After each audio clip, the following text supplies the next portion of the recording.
Good morning everyone. दोस्तों आज है जून 2 2023 और हम लोग करेंगे द हिंदू न्यूज़पेपर के एनालिसिस। मेरा नाम है सितेंद्र चौधरी और फिर से आज हम लोग कुछ टॉपिक्स आपके लिए करने वाले हैं। आज काफी अच्छे आर्टिकल आए हैं पेपर में, जैसे कि हम लोग यहाँ पे देख भी सकते हैं। हालांकि इनमें से कुछ रिपीटेड हैं जिनको मैंने अपडेट किया है। जो आपके नोट्स होंगे आप उसको अपडेट कर सकते हो, और कुछ हम लोग ने यहाँ पे नए ऐड किए हैं। तो सेमीकंडक्टर डेवलपमेंट ऑफ इंडिया, हालांकि इसके बारे में थोड़ा बहुत नोट्स आपके पास पहले होगा आई गेस, लेकिन आज हम लोगों ने इसके अंदर काफी अपडेट की है। सेमीकंडक्टर वाले मामले में क्या क्या चैलेंजेस हैं, क्या क्या सोल्यूशन हो सकते हैं, कौन कौन सी स्कीम्स जो है वो गवर्नमेंट यहाँ पे ले रही है, उसके बारे में बात करेंगे। तो ये टॉपिक एक थोड़ा सा अच्छा रहने वाला है। मेकेदातु जो इशू है तमिलनाडु और कर्नाटका के बीच में रिवर वाटर शेयरिंग को लेके, ये भी काफी पुराना है। खैर ये तो इसकी रिवीजन ही हो जाएगी अपनी थोड़ी सी यहाँ पे। तो काफी टाइम पहले हम लोगों ने इसका किया था, 8-10 महीने पहले। अब दोबारा इसको हम लोग कर सकते हैं, तो रिवीजन आपका हो जाएगा। उसके अलावा सेडिशन लॉ के बारे में आज अच्छी खासी डिटेल में चर्चा हम लोग यहाँ पे करने वाले हैं। ये न्यूज़ में दोबारा से क्यों है, क्योंकि हमारी जो लॉ मिनिस्ट्री है उसने कुछ सजेशंस यहाँ पे दिए हैं, उसके बारे में बात करेंगे। क्योंकि आर्टिकल 124 जो ए है हमारे आईपीसी के अंदर सेक्शन, सुप्रीम कोर्ट ने इसको कहा था कि इसको हम लोग रिमूव करने वाले हैं, क्योंकि सेडिशन लॉ इंडिया में इसकी कोई जगह नहीं है। तो इसके बारे में बात करेंगे, क्या सजेशन लॉ मिनिस्ट्री से आए हैं और क्यों आए हैं। उसके अलावा लिथियम के बारे में फिर से हम लोग बात आज करने वाले हैं। एक टेक्स्ट सेक्शन थोड़ा सा दिया हुआ है। हालांकि लिथियम के बारे में आपके पास अच्छी जानकारी पहले से है, लेकिन इसकी ओनरशिप वगैरह के बारे में थोड़ा सा बात करेंगे। लिथियम ट्रायंगल क्या होता है, ये एंड ऑल दैट, उसके बारे में बात करेंगे। यूएसए बांग्लादेश के रिलेशन के बारे में थोड़ा सा बात करना जरूरी है, क्योंकि बांग्लादेश हमारा पड़ोसी देश है और इसका इंडिया के ऊपर भी इम्पैक्ट पड़ सकता है। इंडियाज मैन्युफैक्चरिंग सेक्टर के बारे में आज एडिटोरियल में बताया गया है कि हमारी मैन्युफैक्चरिंग जो सेक्टर है वो इतना अच्छा ग्रो क्यों नहीं कर रहा है, बल्कि सर्विस सेक्टर इतना बढ़िया ग्रो क्यों कर रहा है, उसके उसके चैलेंजेस क्या हैं, सॉल्यूशंस क्या हैं। तो वो थोड़ा हम लोग यहाँ पे बात करेंगे मेंस के परस्पेक्टिव से। तो ये आप जी से जीएस पेपर 3 से कंसिडर कर सकते हैं। चलिए जी। लेकिन आगे जाने से पहले सबने क्या करना है, सबने सबसे पहले लाइक करना है वीडियो को। अब वीडियो देख लेते हो लेकिन लाइक का बटन दबाना भूल जाते हो, है ना। लाइक करें और कमेंट सेक्शन में आप good morning, good evening, good night, जिस टाइम भी आप न्यूज़पेपर देखते हो उसको जरूर करें। और आपके कुछ सजेशंस होते हैं, कुछ डाउट्स होते हैं, फीडबैक होती है, वो भी आप नीचे कमेंट सेक्शन में बता सकते हैं। और हमारा जो कोर्स है वो आप तो लॉन्च हो ही गया है, आपको बड़े अच्छे से पता ही है। करंट अफेयर हमारा सैटरडे को होता है, हर सैटरडे को पूरे वीक का करंट अफेयर हम लोग कवर करते हैं प्रीलिम्स और मेंस के पर्सपेक्टिव से। तो ये कोड आप स्कैन यहाँ पे कर सकते हो। उसके अलावा फाउंडेशन कोर्स के बारे में पूरी इन्फॉर्मेशन लेनी है तो व्हाट्सएप नंबर आपको दिया हुआ है। चलिए जी, बात करते हैं, सीधा काम की बात करते हैं। Government calls for application on the semiconductor development. ठीक है, तो सरकार ने कहा है कि भाई जिसको भी सेमीकंडक्टर इंडस्ट्री के अंदर आना है, आपके पास समय दे दिया गया है। सरकार ने कब का समय दिया है, दिसंबर 2024। तो जो प्राइवेट सेक्टर की कंपनीज हैं, गवर्नमेंट सेक्टर की कंपनीज हैं, विदेशी कंपनी है, भैया आ जाइए इंडिया में, सेमीकंडक्टर लगाइए इंडिया में, हमें उसकी जरूरत है। सरकार आपको पूरी हेल्प करेगी अपनी तरफ से, आपको इंसेंटिव देगी, ईज ऑफ डूइंग बिजनेस देगी, सब कुछ आपको मिलेगा। लेकिन आइए एप्लीकेशन दीजिए और अपना इंटरेस्ट दिखाइए, बेसिकली ये सरकार का यहाँ पे कहना है। तो union government will invite application, जो मैंने आपको बता ही दिया है। ये एप्लीकेशन जो है किसके द्वारा रिसीव किया जाएंगे, will be received by the India semiconductor mission. India semiconductor mission, जिसको बाद में हम लोगों ने अपडेट किया था मॉडिफाइड सेमीकॉन इंडिया प्रोग्राम भी इसको कहा जाता है। तो 2024 का समय हम लोगों ने उनको दिया है, क्योंकि देखिए सरकार ने सेमीकॉन इंडिया प्रोग्राम चलाया था 2021 के अंदर। ठीक है, 76,000 करोड़ रुपए सरकार ने जो है स्कीम में लगाने की बात कही थी। और इसमें हम लोग बहुत कुछ करने वाले हैं। फाइनेंशियल सपोर्ट देंगे भैया हम लोग कंपनीज को। इंडिया में अगर आप इन्वेस्ट करोगे सेमीकंडक्टर में, तो है ना, सेमीकंडक्टर बनाइए, डिस्प्लेज बनाइए, जैसे मोबाइल वगैरह में डिस्प्ले होते हैं यूज, कैलकुलेटर्स में, लैपटॉप्स वगैरह में, आजकल तो हर जगह डिस्प्ले ही होता है ना। आप उसको डिजाइन करिए, मैन्युफैक्चरिंग करिए, और हम आपको पैसा देंगे। ठीक है, आपको क्या करना पड़ेगा, जैसे अमोलेड डिस्प्ले फैब्रिकेशन फैसिलिटीज, ये तो आपको पता है ना, अमोलेड जो हमारे मोबाइल फोन वगैरह के अंदर यूज होता है, वो सब। तो फिजिकल सपोर्ट मिलेगा आपको 30% ऑफ कैपिटल एक्सपेंडिचर का, अगर आप एलिजिबल होते हो इंडिया में मैन्युफैक्चरिंग करने के लिए। तो ये सरकार ने कहा है। इंडिया के अंदर ऐसा नहीं है कि इंडिया के अंदर सेमीकंडक्टर लैब्स नहीं है, इंडिया के अंदर ऑलरेडी है। दो हमारे यहाँ पे इंपॉर्टेंट लैब है। एक का नाम होता है सितार, जो कि डिफेंस रिसर्च हमारी जो डीआरडीओ है बेसिकली बेंगलुरु के अंदर है। और दूसरी पड़ती है चंडीगढ़ के अंदर एक सेमीकंडक्टर लेबोरेटरी। लेकिन ये दोनों ही डिफेंस और स्पेस के अंदर काम करती हैं, कमर्शियल पर्पज के लिए यूज नहीं होती हैं। तो ये सरकार ने कहा है कि भाई अभी आप लोग इनवाइट करिए, कमर्शियल पर्पज के लिए भी आप इंडिया में आइए, क्योंकि आपको पता ही है सेमीकंडक्टर के लिए मोस्टली हम लोग इंपोर्ट के ऊपर डिपेंड करते हैं, है ना। Taiwan, Japan, south Korea, China, America, ये कुछ कंट्री ही पूरी सेमीकंडक्टर मार्केट को डोमिनेट करती हैं। लोग सेमीकंडक्टर इंपॉर्टेंट तो है भैया हमारे लिए, बहुत ज्यादा इंपॉर्टेंट है। जिस तरह से जमाना बदल रहा है, हम लोग आजकल 5G की बात करते हैं, डिजिटल इकोनॉमी की बात करते हैं, रोबोटिक्स की बात करते हैं, आर्टिफिशियल इंटेलिजेंस की बात करते हैं, तो सभी जगह तो सेमीकंडक्टर लगा है ना। एक जमाना हुआ करता था 1990 से पहले, अगर आपने कभी, आपने खैर क्या ही देखा होगा, वो कितने बड़े बड़े टेलीविजन हुआ करते थे, है ना। हर चीज इतनी बड़ी बड़ी हुआ करती थी। आज जो मोबाइल फोन हुआ करता था उस जमाने में, मोबाइल फोन की बैटरी जो है 20-25 मिनट, आधे घंटे से ज्यादा नहीं चलती थी। 2-2 3 दिन तक आप उसको चार्ज करना पड़ता था। लेकिन आज देखिए मोबाइल फोन की इतनी क्वालिटी आ गई है, सब कुछ मोबाइल, ये सब सेमीकंडक्टर का ही तो खेल है। जितना सेमीकंडक्टर छोटा होगा, जितना सेमीकंडक्टर कॉम्प्लिकेटेड होगा, उतने ही ज्यादा फंक्शन वो कर सकता है। और डिफेंस टेक्नोलॉजी में तो सारा खेल ही सेमीकंडक्टर का और चिप का है। जितनी छोटी आपकी चिप होगी, उतना ज्यादा वो फंक्शन करेगी, उतनी ही एडवांस वेपन आप बना सकते हो। तो सारा खेल घूम फिर के जो है वो वेपन पे ही आ जाता है। तो इंपॉर्टेंस तो है भैया बहुत सारी, है ना हमारे लिए। तो आज की जो टेक्नोलॉजी इंडस्ट्री है उसकी पूरी बैकबोन है, रीढ़ की हड्डी है। इलेक्ट्रॉनिक सप्लाई चेन है, उसको स्ट्रेंथन करेगा। अभी दुनिया जो है सप्लाई चेन के लिए चाइना, ताइवान, इनके ऊपर डिपेंड करती है। तो इंडिया चाहता है कि हम लोग उनके ऊपर डिपेंडेंट ना रहें, तो सप्लाई चेन जो है वो स्ट्रोंग रहे। एम्प्लॉयमेंट अपॉर्चुनिटी बढ़ाएगा। देखिए एम्प्लॉयमेंट अपॉर्चुनिटी तो एग्रीकल्चर में भी बढ़ सकती है, माइनिंग में भी बढ़ सकती है, लेकिन उस अपॉर्चुनिटी में और इस अपॉर्चुनिटी में भैया बहुत फर्क है। ये अपॉर्चुनिटी हाई टेक अपॉर्चुनिटी है, ये इलीट जॉब है, ये बेटर सैलरी पेइंग जॉब है। इसमें और उसमें बहुत फर्क है, क्योंकि ये हाईली स्किल्ड जॉब है और यहाँ पे सैलरी भी मोटी होती है। माइनिंग वाले में क्या ही सैलरी होती है ना।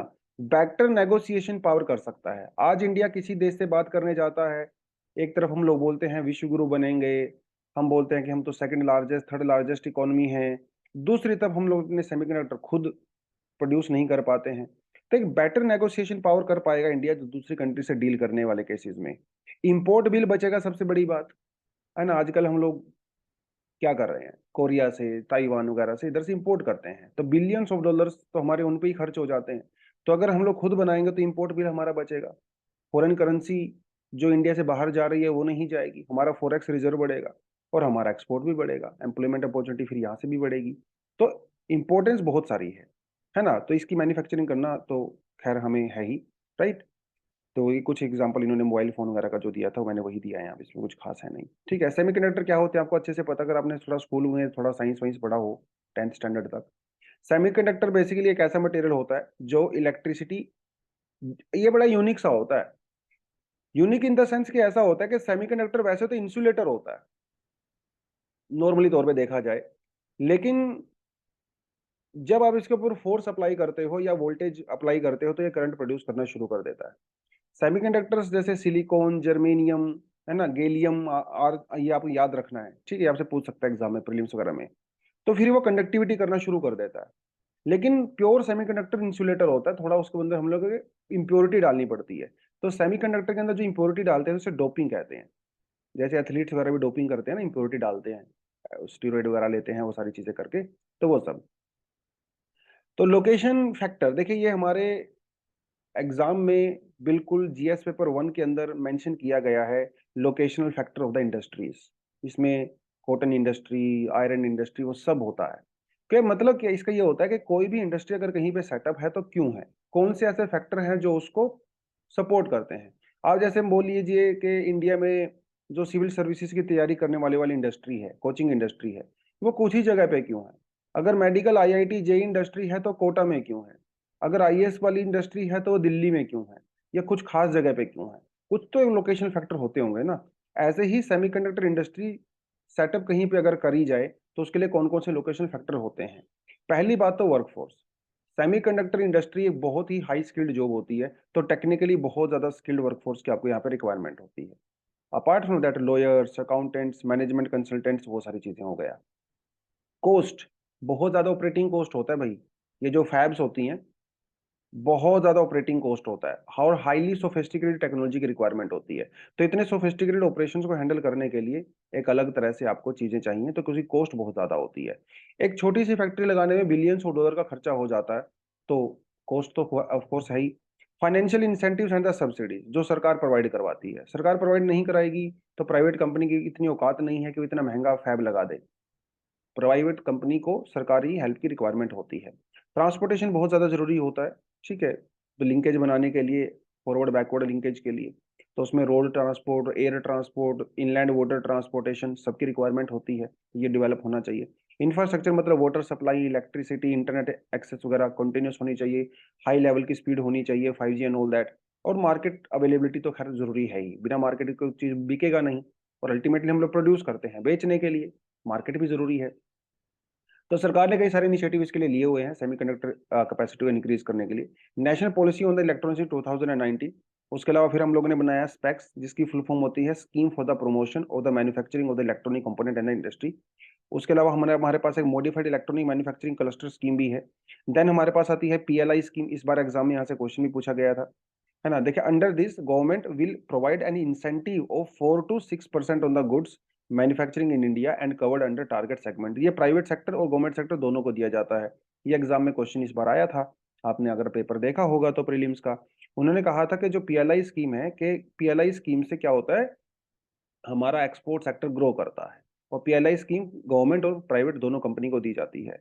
फॉरेन डायरेक्ट इन्वेस्टमेंट के लिए भी गवर्नमेंट ने कई सारी चीजें यहाँ पे कर रखी हैं। और डिजाइन लिंक इंसेंटिव, सेमीकंडक्टर का जो डिजाइन होता है उसके लिए भी हम लोगों ने एक इंसेंटिव स्कीम चला रखी है। जो चिप सेट होते हैं छोटे छोटे, जो इंटीग्रेटेड सर्किट्स वगैरह होते हैं, आपने कभी देखा होगा ना मोबाइल फोन वगैरह के अंदर, या अपने रेडियो जो पुराने जमाने के हुआ करते थे, उनके अंदर एक ऐसे ग्रीन कलर की चिप सी लगी होती थी, उसके ऊपर छोटे छोटे छोटे छोटे ऐसे सर्किट्स होते हैं, बड़े इंटरेस्टिंग से लगते हैं वो लोग। वो उसे ही हम लोग बेसिक आईसी कहते हैं, इंटीग्रेटेड जो है सर्किट्स कहते हैं, जो कि सिलिकॉन की चिप के ऊपर लगाए जाते हैं। सिलिकॉन एज अ सेमीकंडक्टर वहाँ पे यूज होता है, जो कि करंट पास करता है। तो ये बड़ी इंटरेस्टिंग और बड़ा कॉम्प्लेक्स सा प्रोसीजर होता है।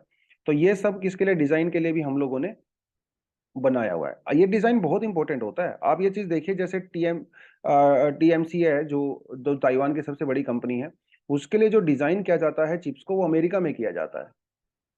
तो डिजाइन अगर अमेरिका नहीं करेगा, और डिजाइन करने के लिए क्या चाहिए, हाई लेवल ऑफ सॉफ्टवेयर चाहिए।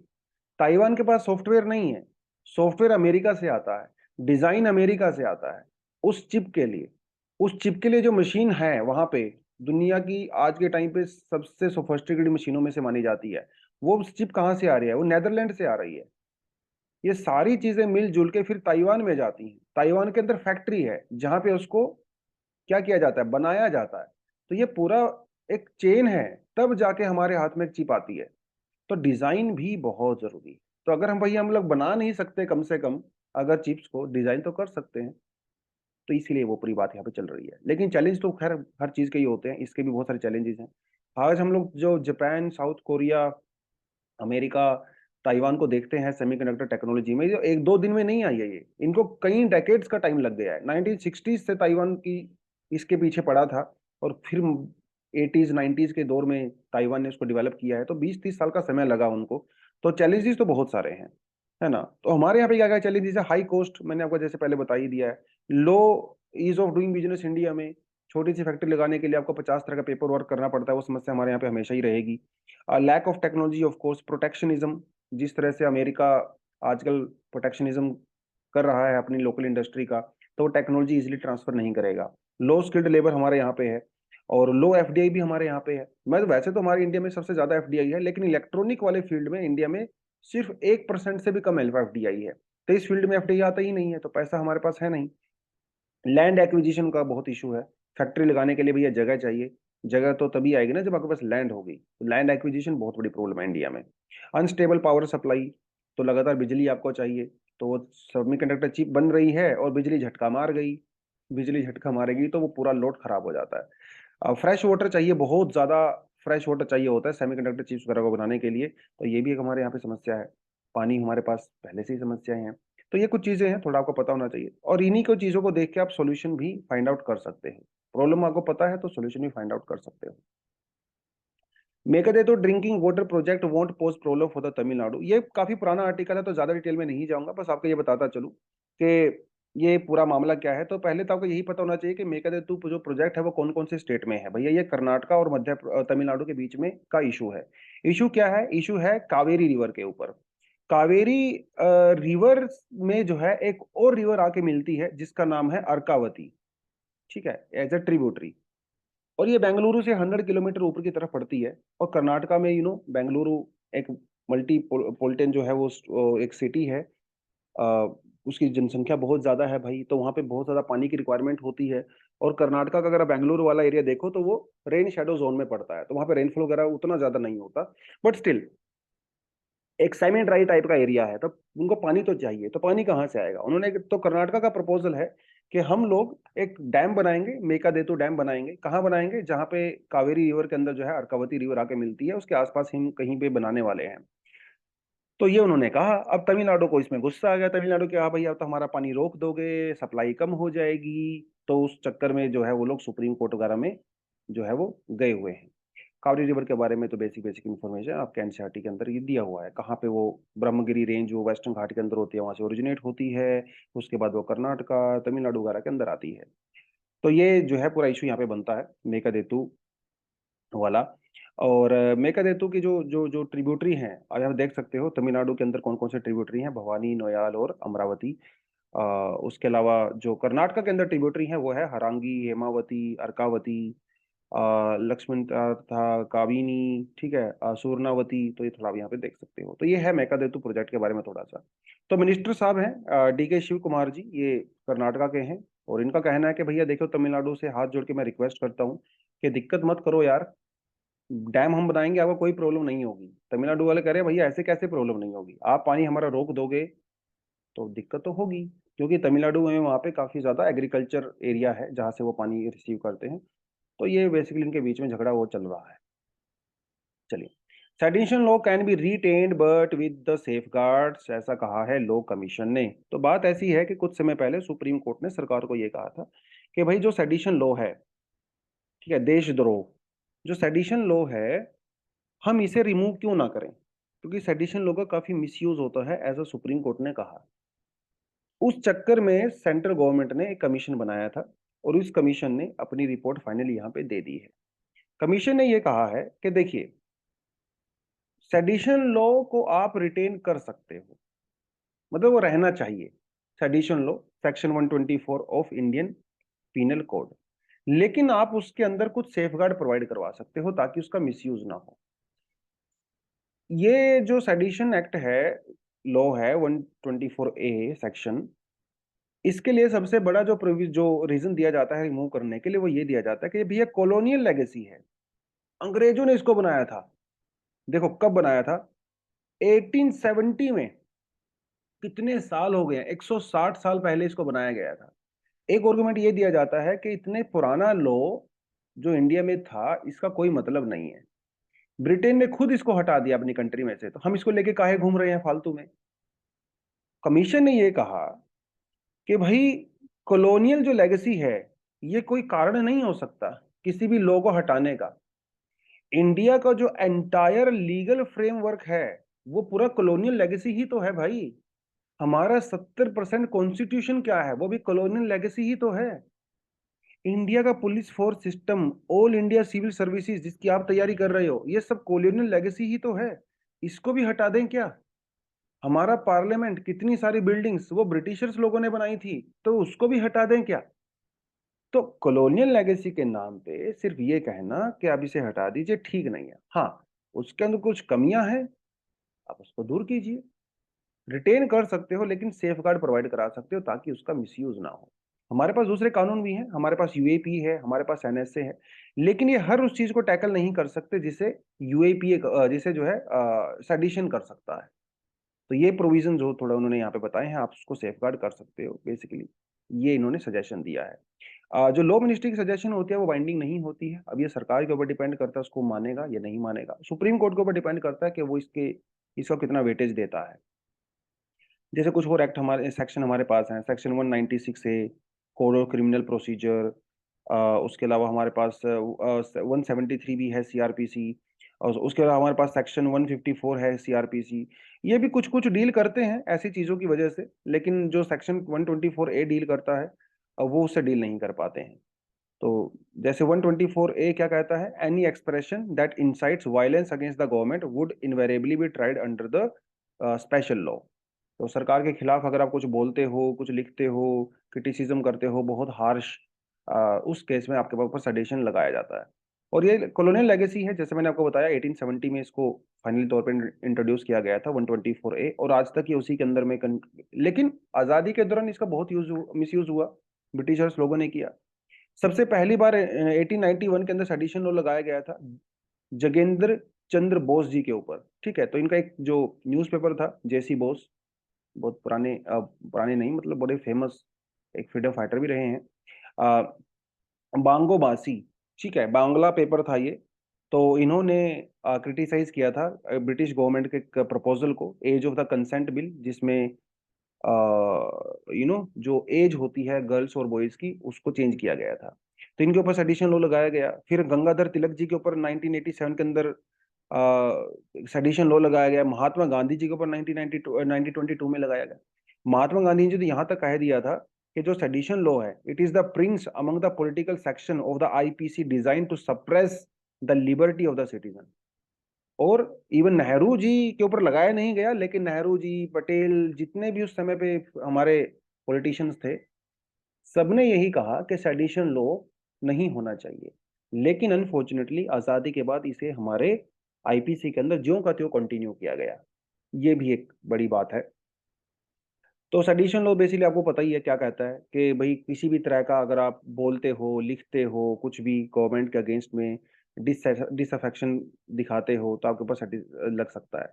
ये सेडिशन लॉ नॉन बेलेबल होता है, मतलब एक बार आपको अगर लग गया आपके ऊपर, भैया बेल नहीं मिलेगी। सरकारी नौकरी तो आप भूल ही जाइए, वो आपको कतई नहीं मिलेगी। आपको अपना पासपोर्ट जो है वो सरकार को देना पड़ेगा, तो आप फॉरेन विजिट नहीं कर सकते हो किसी भी तरह की। 3 साल से लेकर जो है उम्र कैद तक की सजा आपको हो सकती है। तो काफी डेंजरस टाइप का लॉ है ये। सुप्रीम कोर्ट ने और कोर्ट्स ने कई बार इसके ऊपर डिस्कशन किया है। Kedarnath Singh case versus state of Bihar, Punjab high court ने 1951 के अंदर एक कहा था कि ये अनकॉन्स्टिट्यूशनल है, फिर उसको रिवर्स कर दिया गया था केदारनाथ सिंह नाथ वाले केस में। केदारनाथ सिंह वाले केस में हालांकि सरकार ने ये कहा, सुप्रीम कोर्ट ने ये कहा था कि देखो भाई, every citizen has a right to say or write about the government by the way of the criticism or the comment. A citizen can criticize the government to extent it does not incite people into violence. तो मतलब सरकार के खिलाफ कोई भी कुछ भी करे, कोई दिक्कत नहीं है। यस, गवर्नमेंट तो परमानेंट थोड़ी होती है, टेम्परेरी होती है, आज एक गई जाएगी दूसरी आएगी। उनका ये कहना है कि आप कुछ भी करिए, आप लिखिए, बोलिए, गाना गाइए, नाचिए, गवर्नमेंट को क्रिटिसाइज करिए, वो आपका अधिकार है, एज लॉन्ग एज आपका जो एक्शन है उसकी वजह से वायलेंस ना हो। हाँ, वायलेंस अगर हो गया तो फिर उसे बर्दाश्त नहीं किया जाएगा, फिर आपके पास एडिशन लॉ लगेगा। ये बड़ा इंपॉर्टेंट है केदारनाथ सिंह। फिर ऐसा ही कुछ केस फिर बलवंत सिंह का हुआ। फिर Rajat Sharma versus Union of India case जो है 2021 वाला हुआ। तो ये थोड़ा से आप इसको देख सकते हैं। चलिए जी, who should own the world's lithium. तो लिथियम के बारे में आपको बताता चलो, दुनिया की 3 कंट्री ऐसी हैं जहाँ पे सबसे ज्यादा लिथियम प्रोड्यूस किया जाता है। इसे जो लिथियम ट्रायंगल भी कहते हैं। तो चिले, बोलीविया और अर्जेंटीना। आप यहाँ पे देख सकते हो, ये यहाँ पे जाता है चिले, बोलीविया, और इधर आ जाता है अर्जेंटीना। तो यहाँ इसे जो है लिथियम ट्रायंगल कहा जाता है। एग्जाम में इस तरह के क्वेश्चंस पूछे जा सकते हैं। और यहाँ पे जो सबसे इंपॉर्टेंट जो माइन है लिथियम माइन, वो यहाँ पे देख सकते हो, सलार डी उइनी इन बोलीविया, सलार डी अटाकामा इन चिले। ये तो आसान है याद करना, क्योंकि चिले के अंदर अटाकामा डेजर्ट भी है ना। 45% जो, और उसके अलावा जो है सलार डी एरिजोरा, यहाँ पे ये अर्जेंटीना के अंदर है। तो ये भी आसान है याद करना, इसके अंदर एरिजोना लिखा हुआ है मतलब, और ये अर्जेंटीना है, तो स्पेलिंग लगभग एक जैसी सी ही है एग्जाम में अगर क्वेश्चन पूछ ले तो दुनिया का 45% जो ग्लोबल लिथियम रिजर्व है बेसिकली इन 3 कंट्रीज के अंदर पाया जाता है। इसे कहते हैं ट्रायंगल। कौन सी ट्रायंगल? Lithium triangle. एग्जाम में आपसे सीधा सा क्वेश्चन वो पूछ सकता है। तो यहाँ पे जो सोल्ट पैन्स होते हैं, सोल्ट पैन जहां से नमक निकाला जाता है, उस सोल्ट पैन में से लिथियम निकाला जाता है। ठीक है, तो को किसके पास लिथियम की पावर होनी चाहिए? क्या वो प्राइवेट कंपनीज के पास होनी चाहिए, क्या वो स्टेट गवर्नमेंट के पास होनी चाहिए? इसके बारे में बात कर रहे हैं। इंडिया की अगर बात करें, आपको पता ही है बड़े अच्छे से कि जम्मू कश्मीर के अंदर काफी ज्यादा लिथियम के जो रिजर्व है वो डिस्कवर किए गए हैं। अभी तो प्रिलिमिनरी रिपोर्ट है, अभी इसके थोड़ी टेस्टिंग वेस्टिंग होगी, तो जिसकी वजह से जो है भैया लिथियम का प्रोडक्शन इंडिया में बढ़ सकता है। और सिर्फ हम ही नहीं बल्कि पूरी दुनिया में इसको वेलकम किया जा रहा है, क्योंकि कुछ कंट्रीज के ऊपर हम लोग डिपेंडेंट हो रहे थे, तो दुनिया चाहती है कि भाई लिथियम का माइनिंग जो है वो बढ़े, क्योंकि इससे इलेक्ट्रॉनिक इंडस्ट्री के अंदर बहुत बूस्ट होता है। इलेक्ट्रॉनिक इंडस्ट्री खासकर जो इलेक्ट्रिकल कार्स वगैरह होती हैं, इनकी बैटरीज वगैरह के अंदर लिथियम का यूज किया जाता है। तो जितना ज्यादा लिथियम होगा उतना ही बैटरी की कॉस्ट कम होगी, जितनी बैटरी कॉस्ट कम होगी उतनी ही इलेक्ट्रिकल व्हीकल्स की प्रोडक्शन बढ़ेगी। तो सीधा सीधा सा खेल वहां पे बनता है। 2021 में की अगर बात करें तो 383 मिलियन डॉलर की जो है भैया इलेक्ट्रॉनिक व्हीकल मार्केट इंडिया में थी, और कहीं 2030 तक माना जा रहा है कि ये 152 बिलियन तक की हो सकती है।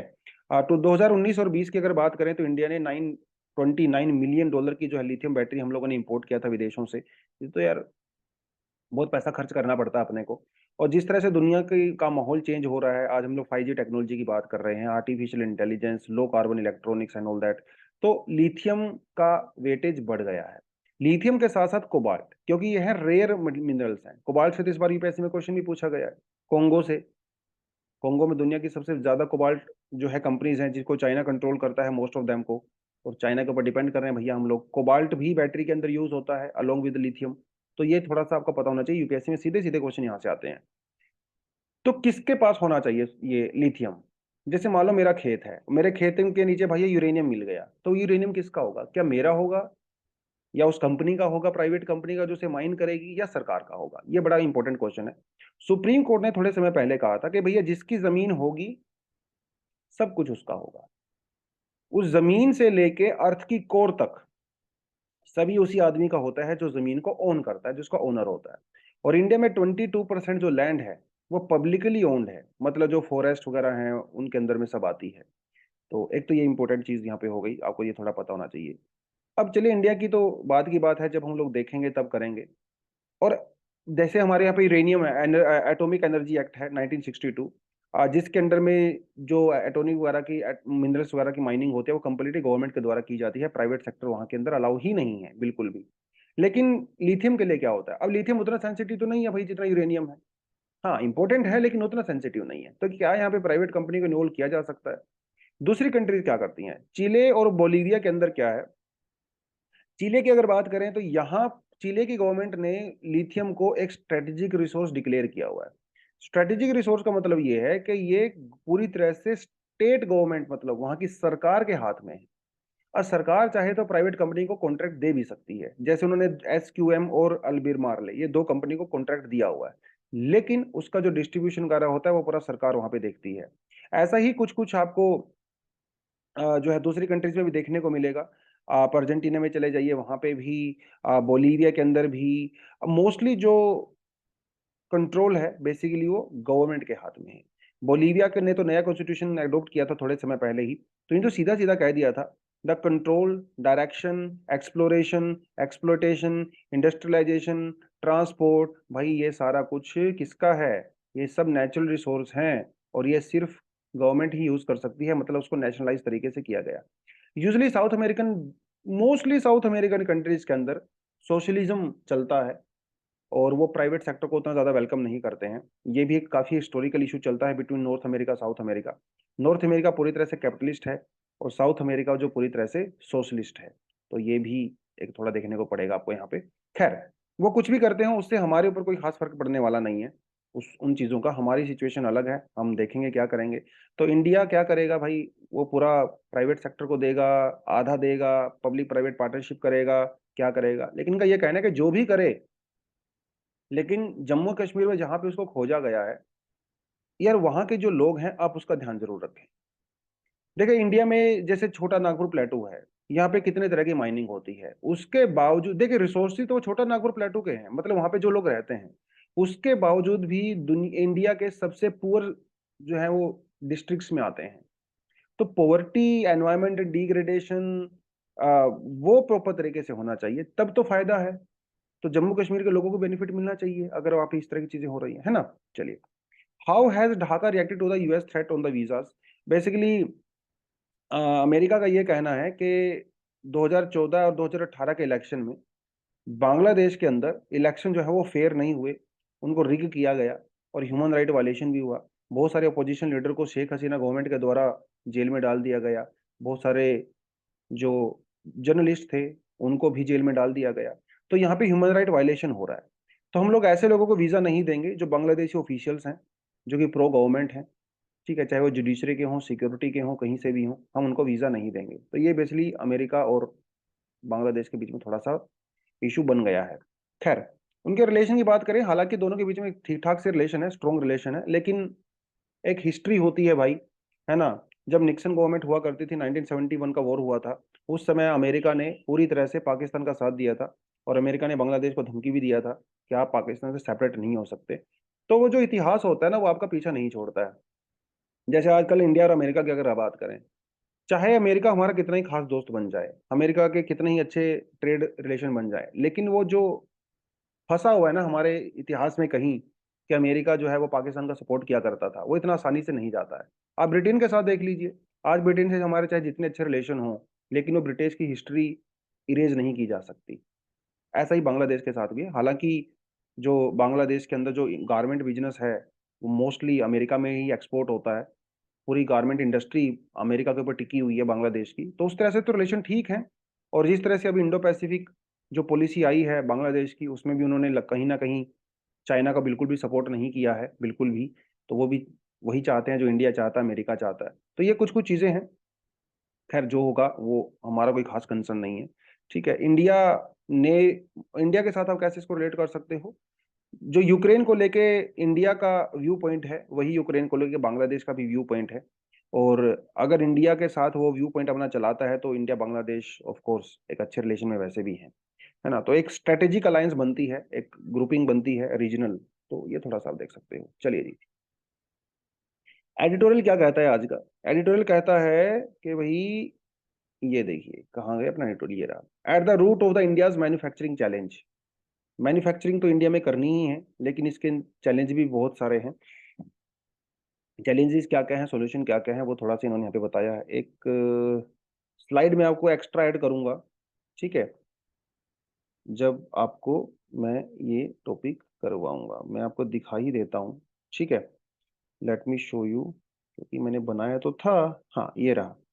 ठीक है। मैन्युफैक्चरिंग अगर हम लोग बात करें, तो इंडिया में मैन्युफैक्चरिंग की एक हिस्ट्री रही है।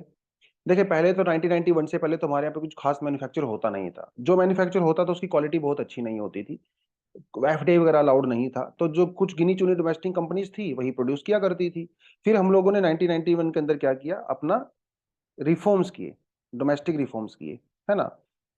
फिर थोड़ा सा हमारे यहाँ पे सेक्टर ग्रो करना शुरू किया, बट फिर भी हमारे यहाँ पे सर्विस सेक्टर ने ग्रो किया, प्राइवेट मैन्युफैक्चरिंग सेक्टर ने ग्रो नहीं किया। सरकार ने कोशिश किया मैन्युफैक्चरिंग सेक्टर ग्रो करे, बट फिर भी सर्विस सेक्टर ने ग्रो किया। आज आप देखें हमारे कंट्री में 55-65% जो जीडीपी के अंदर कंट्रीब्यूशन रहता है वो सर्विस सेक्टर का होता है। लेकिन सर्विस सेक्टर के अंदर उतना एम्प्लॉयमेंट नहीं है जितना मैन्युफैक्चरिंग सेक्टर में है। तो मैन्युफैक्चरिंग सेक्टर के अंदर जो है रिफॉर्म किया जाना बहुत जरूरी है, जिसके लिए सरकार ने कई सारे स्टेप भी लिए हैं। 2019 में गवर्नमेंट ने कॉर्पोरेट टैक्स को रिड्यूस किया था। कॉर्पोरेट टैक्स रिड्यूस करने का पर्पज यही था कि मैन्युफैक्चरिंग बढ़ेगी। पब्लिक ये जो प्रोडक्शन लिंक इंसेंटिव स्कीम है वो सरकार ने चलाई। मेक इन इंडिया सरकार ने प्रोग्राम चलाया। ईज ऑफ डूइंग सरकार ने चलाया, है ना। और ज्यादा कैपिटल एक्सपेंडिचर जो है इस बार बजट के अंदर भी डाला। तो सरकार पूरी कोशिश कर रही है कि मैन्युफैक्चरिंग बढ़े इंडिया में। मैन्युफैक्चर बढ़ने से क्या होगा, एक्सपोर्ट बढ़ेगा, एम्प्लॉयमेंट जनरेट होगी, है ना।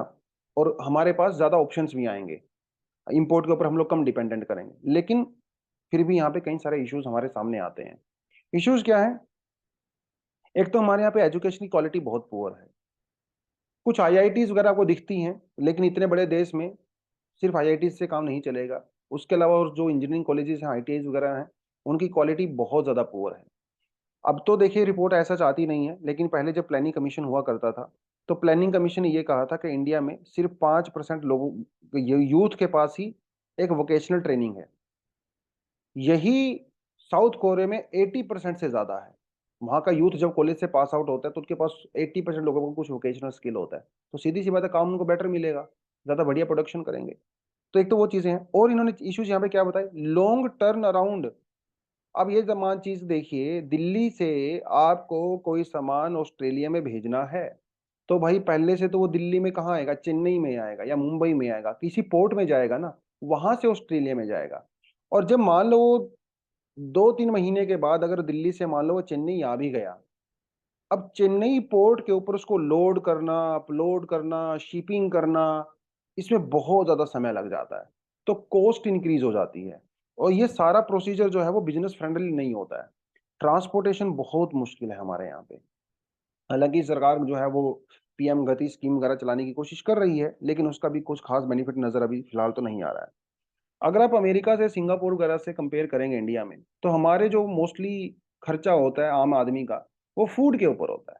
वहां पे पर कैपिटा इनकम को अगर आप कंपेयर करो, तो फूड का शेयर बहुत कम है अमेरिका सिंगापुर में, लेकिन हमारे यहाँ पे फूड का शेयर बहुत ज्यादा है।